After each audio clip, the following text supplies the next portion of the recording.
Selamat datang di pelatihan online desain grafis BLK Kompetensi. Pada pelatihan kali ini, kita akan membahas hal-hal yang berkaitan dengan dunia desain komunikasi visual atau desain grafis.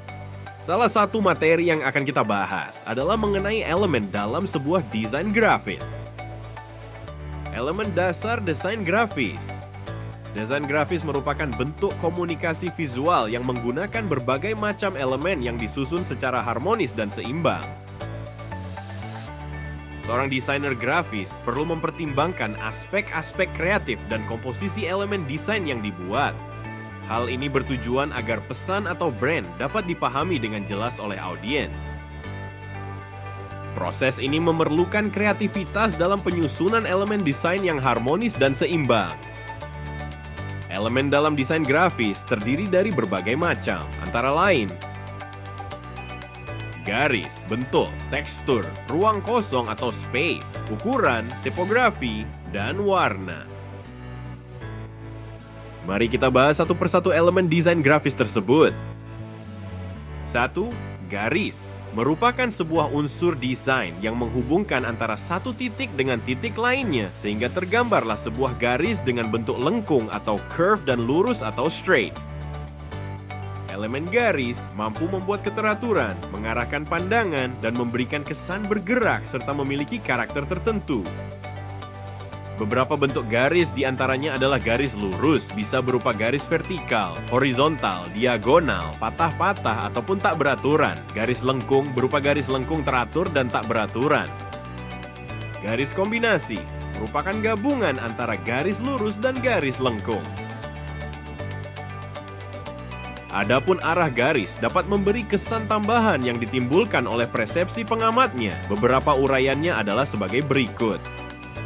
Garis horizontal akan menimbulkan kesan tenang, relaksasi, diam atau statis, dan kesan melebar. Garis vertikal akan menimbulkan kesan stabil, menunjukkan wibawa, kekuatan, dan menimbulkan kesan meninggi. Garis diagonal akan menimbulkan kesan dinamis, karena menunjukkan gerakan dan memberikan kesan gembira. Berbagai makna kesan garis dalam sebuah desain pada umumnya. 1. Garis lurus pada umumnya memberikan kesan tenang, stabil. 2. Garis lengkung pada umumnya memberikan kesan dinamis, luwes, lemah.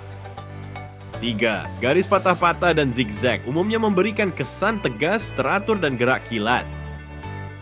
4. Garis putus-putus umumnya memberikan kesan tidak lancar, tertutup, pasif. 5. Garis spiral umumnya memberikan kesan lentur, mengalir, dinamis. 6. Garis lengkung umumnya memberikan kesan beraturan, kontinu, mengalir, teratur. 7. Garis lengkung tak beraturan umumnya memberikan kesan tak beraturan, dinamis, semrawut. 8. Garis tipis atau garis kecil umumnya memberikan kesan tidak penting, lemah, lembut. 9. Garis tebal umumnya memberikan kesan dominan, tegas, kuat. 10. Garis tidak rata umumnya memberikan kesan pasif, lemah, dinamis. 11. Garis sejajar umumnya memberikan kesan keteraturan, terstruktur, dan disiplin. 12. Garis berpotongan umumnya memberikan kesan bersinggungan, ramai, konflik. 2. Bentuk atau shape. Selain garis, yang termasuk elemen dalam sebuah desain adalah bentuk. Bentuk merupakan seperangkat garis yang ditempatkan berdekatan, memiliki diameter, tinggi, dan lebar. Umumnya bentuk dasar yang dikenal adalah kotak, segitiga, lingkaran, oval, dan lain-lain. Pada desain komunikasi visual, hal yang dipelajari pada bentuk adalah bentuk dasar dan bentuk turunannya. Untuk membentuk sebuah bidang, seorang desainer akan menggunakan bantuan beberapa garis. Terdapat jenis-jenis bentuk atau shape berdasarkan sifatnya, dikategorikan ke dalam 3 kategori, antara lain 1. Bentuk geometrik merupakan bentuk yang dapat diukur. Bentuk atau bidang geometrik ini sangat umum dilihat dalam kehidupan sehari-hari. Contoh dari bentuk geometris adalah lingkaran, segitiga, persegi, kotak, dan lain-lain. 2. Bentuk natural merupakan bentuk yang ukurannya dapat berubah dan berkembang. Bentuk atau bidang natural diambil dari contoh bentuk hewan, tumbuhan, dan manusia yang merupakan makhluk hidup.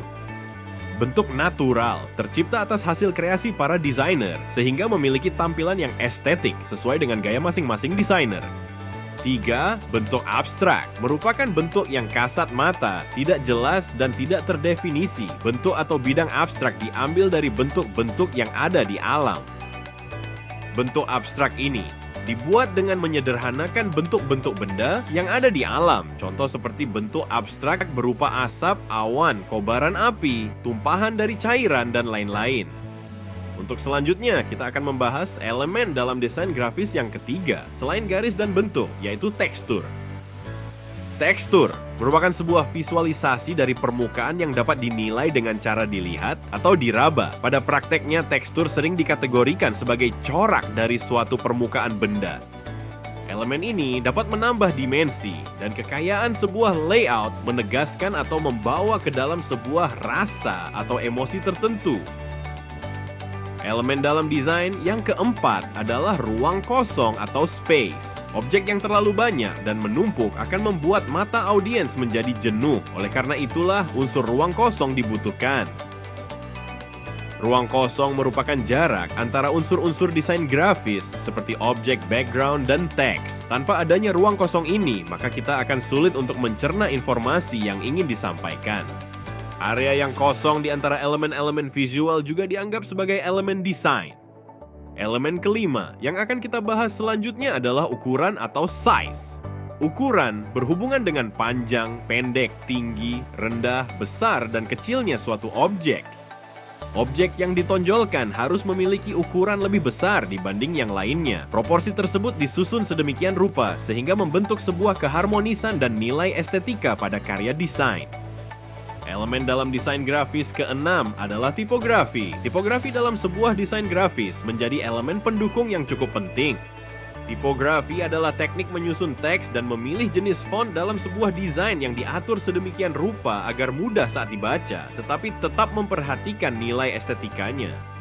Dengan susunan teks yang baik, maka akan menciptakan sebuah keselarasan dan keseimbangan dalam desain, dan yang terpenting adalah mempermudah proses penyampaian informasi. Elemen ketujuh dalam desain grafis yang akan kita bahas adalah warna atau color. Warna berperan dalam membentuk pesan yang ingin disampaikan. Dalam desain grafis, warna dapat mempengaruhi suasana, emosi, dan penampilan visual suatu karya. Setiap warna memiliki makna emosional yang berbeda. Sebagai contoh, warna merah sering dikaitkan dengan kekuatan, semangat, dan energi. Sementara biru sering dikaitkan dengan ketenangan, kepercayaan, dan kestabilan. Dalam desain grafis, pemahaman tentang makna emosional dan psikologi warna membantu dalam menentukan suasana yang ingin ditampilkan.